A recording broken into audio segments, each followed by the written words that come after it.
Love, you tell them why do you know some Japanese words? Because I have Japanese dog. You tell them about. Happy Tuesday, everyone! So, kakauwi lang namin. Galing kami sa aming check-up ni Zeta. Sa aming private healthcare provider. So, yan si Zeta. Medyo cranky siya dahil napagod. Tapos, ito si Mister. Siya ay magluluto. Love, what are you gonna make for our dinner? I'm gonna make a stir fry. Stir fry what? Stir fry chicken Chicken. Did you make rice? and rice. And cucumber salad, unless I forget, because sometimes I forget. I think there's still one in there from last week. That's gross. I'm gonna forget. Or not forget. I don't think. I think I've already forgotten. So, ayan, mag-ano siya, luto siya ng stir fry. Bumili siya ng, wok. Love, where's our wok? I don't know. I thought you put it away. Yeah, I put it over here. Does it fit in there? Yeah. Let's see. Tapos ito ang aming rice. Magulo dito sa sa bahay. Hindi ako masyadong nakapaglinis. Ang lamig-lamig na ngayon. Ito yung bagong biling wok ni Mister. Tapos sabi ni Mister, dapat daw pag hinugasan ang wok, hindi... Love, how do you, clean the wok? How do you clean it? Yeah? Don't use soap. Yeah, yun din yung sabi dun sa pinapanood niya na YouTube, na wag daw gagamitan ng sabon. Si Zeta, hinagis na yung kanyang... Baby, be careful. Ang likot nito ni Zeta, baka mahulog. Where's your, dede? Where did you put your dede?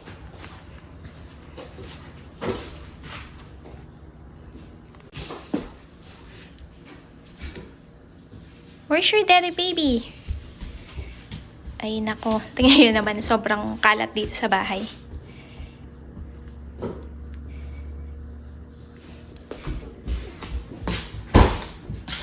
Magpipitas na naman siya dyan ng mga Christmas balls. Baby, no! No!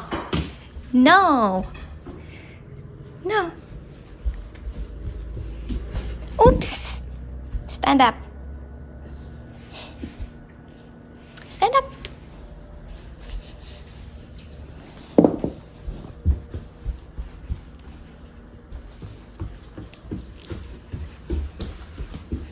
Where did you put your feeding bottle? Saan kaya hinagis nito ni Zeta yung kanyang... Ayun. Ito pala. Love, going back, how do you, clean the wok? Don't use soap. Just water. Yeah, I think the only thing that matters is no soap. So you can use water or don't clean it. You just kind of scrape it. So you want to leave like flavor trapped inside of it. For the same reason you do not use soap. You can't use soap because it will absorb the soap. But if there's flavors in it, it will absorb the flavors. So you want, I don't know. It's kind of stupid. But as long as you don't use soap, I think that's the important thing. So, ayan, pagod na pagod ako. Pagpasensya nyo ng aking itsura. Zeta! Stop playing with the, Christmas decor. Wala na, sinira na ni Zeta yung aming mga decoration dun sa Christmas tree. So, nung nagpa-check up kami doon kanina, sabi nung doktor, chinek kasi nila yung BMI ko. What did they, say about my body mass index? That you're frail and delicate and you're crumbling. That's not really what they said. That's the gist of They it. talked about my muscle. You're basically deteriorating because you have no muscles, Yun. and no So- bone density, and your body is frail and falling apart. It's not falling apart. You're so, mean. I knew So, this ano ever yun? since I first met you. Oh, why did you even marry someone who's, deteriorating? Because you're very beautiful. Whatever. But if you were not so beautiful, I would have said, this is not good. Whatever. So, yung chinek nila, sobrang, yung body fat ko, kulang siya.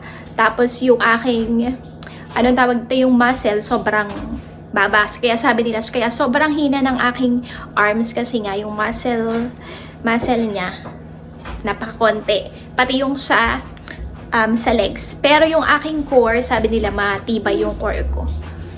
Or malakas yung core ko. So yun, gagawa ng program para matulungan akong ma-increase ang aking body mass.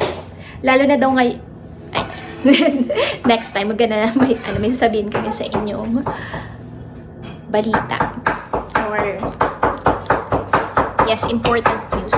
So anyway, yun ang sabi nila. Meron kasi sila doon na, is that nutritionist na? The one that they were talking about a while ago? Meron silang nutritionist doon na tutulungan akong mag-plan kung ano ba yung mga dapat kong kainin kasi kailangan nga doon ng maraming protein. Hindi kasi ako makain talaga ng mga yung mga meat, yung mga maraming protein. Mas ako sa rice. Mga ganun. So, ayun. Tapos daw kasi, pagka daw hindi yun naayos, magiging prone ako for, love? Osteoporosis? Yeah. Yun, lalo na sa age ko ngayon na 38 na. So, yun ang sinasabi nila. Kaya maganda rin na nag-sign up kami doon sa private healthcare provider na yun kasi sobrang chine-check talaga nila yung health mo. And sinasabi nila, pag sa general practice, hindi naman talaga ginagawa yung mga ganon. Supposedly, ika-cancel na ni Mr. Hey! Baby, stop playing with the garbage! She can't open that anyway. Supposedly, ika-cancel na ni Mr. yung aking membership doon sa private healthcare provider na yun kasi nga magkakaroon na nga kami ng insurance next year. Pero, love, why did you change your mind? Because that woman sounds like she's actually going to fix your problem.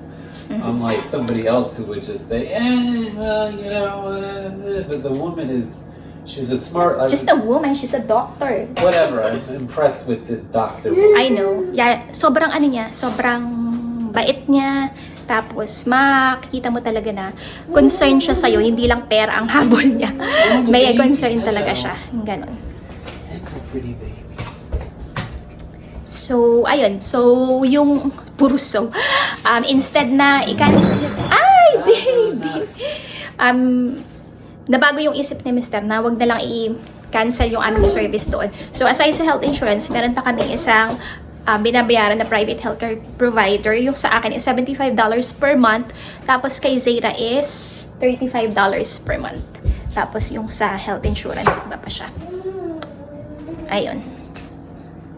Tingnan nyo naman yung kalat sa amin. Bukas ko na yun ayusin. Natatamad akong linis. Baby, why are you crying? What's your problem? Why? Say hi to the video. Naku, nag-iiyak ang baby.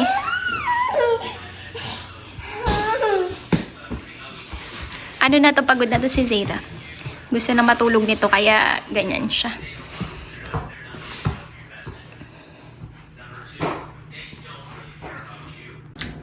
So, ayan si Mr. Nag-gagayat na siya ng mga rekado. Tagalog na Tagalog. Nagluluha daw siya dahil sa onion. Peekaboo! Yeah, because it's red onion. Peekaboo! Ha? It is. If it's red onion. Di ba mga viewers? Gonna ask the viewers. Pagka red onion, mas matapang kaysa sa white onion. Please comment down below. Ayaw maniwala ni Mr. Love. You're gonna see. It's because it's red onion. That's why it's it burns. Hirap pag-English. Not that bad. Ha? Normally even the red onions are not that bad. That one is just very bad. Well, I guess. I don't know. Ano nga ba mga viewers? Ano ang inyong opinion about doon? Sa red and white onion. Kasi feeling ko talaga mas mas talaga magluluha kapag red onion kumpara dun sa white. All your comments are gonna be about red onion. I'm not having a lot of comments. Grabe yung bahay namin, nakakalak. Pagpasensya niya na napakagulo. Parang siya. Basurahan. Zeta kasi, tapos nagkulo.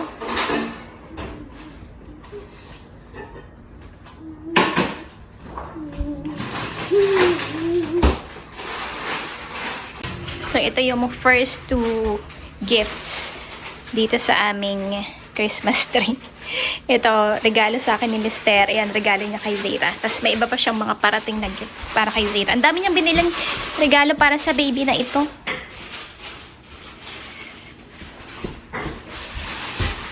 Ayun pa pala, yun oh. Hindi pa lang nababalot.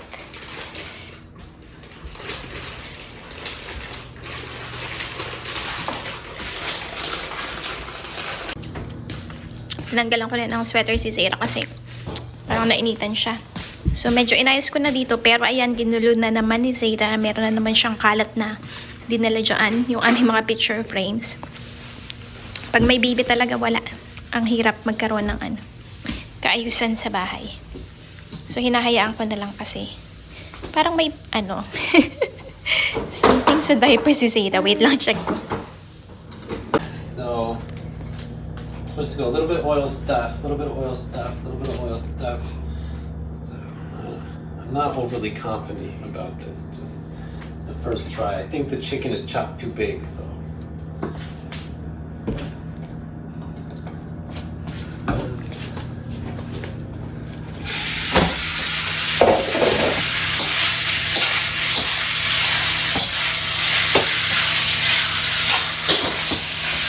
You know, they were like always doing this kind of thing.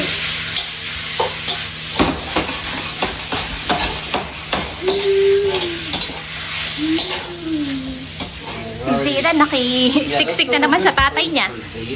Zeta! Zeta, don't go closer to Ay, nako, struggle ng mga pesawang foreigner. Hirap mag-English. There's not enough heat. There's supposed to be an extreme quantity of heat, and this thing, there's no way to make more heat, even if I do that.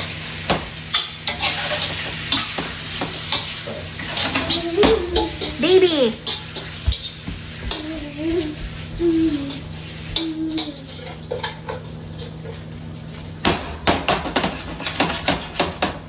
But anyway, this gotta get cooked. Wok or not a wok, you still gotta cook it. I don't know, it's just like, Did you find out what's the reason why you have to do the stir frying using wok? well, yeah, but it doesn't make sense because this is an American wok. Because real Chinese wok is, like a bowl. And this is not a bowl, it's flat on the bottom. And it has a special burner with lots of heat. We don't have that much heat. So the whole thing does not work out.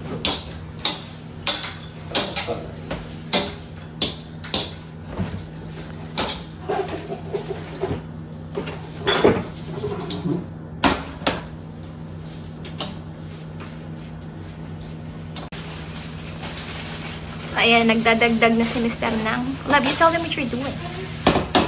I'm trying to figure out how to use this thing. I never used one before. So I'm learning, I'm learning about it.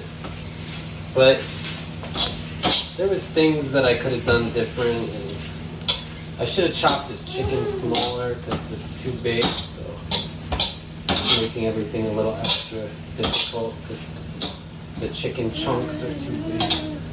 Baby! Si Zeta, naglalaro na naman sa couch. Diyos ko po. How am I gonna burn myself? You're gonna see. La, what are you doing? Why are you not using the pot holder? Because it's got this thing right here. It's pretty good. Because trying to do Isn't it like it hot? this. Well, it's fucking heavy. Is the problem. So it's like doing that much motion. But if you got two hands, it's like a little better. But Why do you like sesame oil so it's much? delicious. But the Japanese sesame oil is far superior. This American sesame oil has like no flavor. Well, I'm trying to make sure that this chicken is up to temperature, which it is. It on is. the bottom. So it's cooked. On the top, it is not. But that's just, it is. It's cooked. Which I know it's cooked, but you can't be too careful. I don't want to overcook any of this. Yeah, you have to make sure it's cooked, you know? Yes, I know. Love, What? do you know what utot is? No. You know what utot is? You forgot? Yeah. Ay, naku, love. It's fart. That was you? Yeah. Cool story, bro. Love, Zayda. I mean, Naging yung sinasabi kay Zayda, panganib. Love, what is panganib? abunai. What abunay? What is abunay? Dangerous. What is abunay? It's Japanese. Oh. Same thing.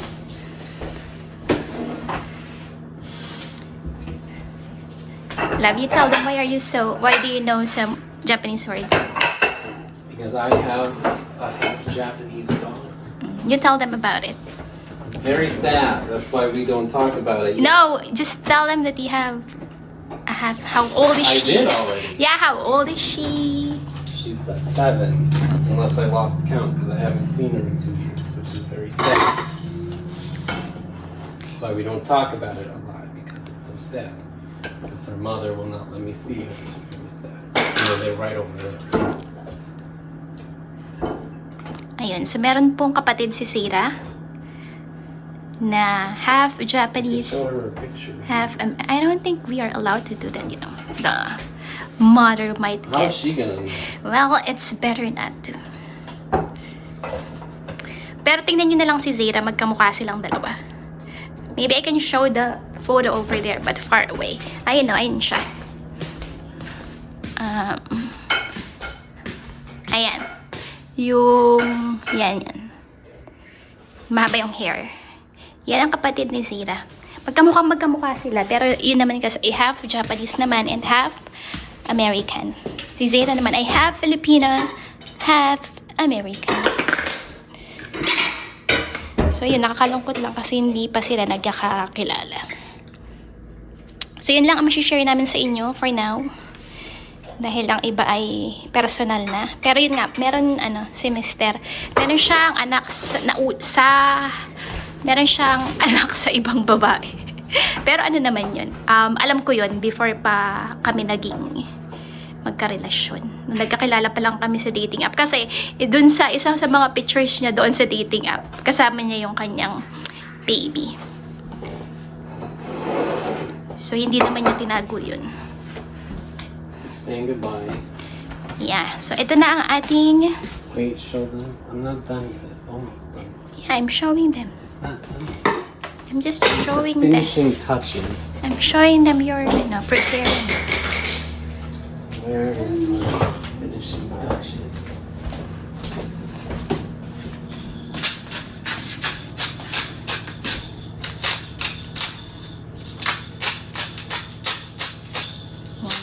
So, kailangan i-feed ako ni Mister ng may maraming protein.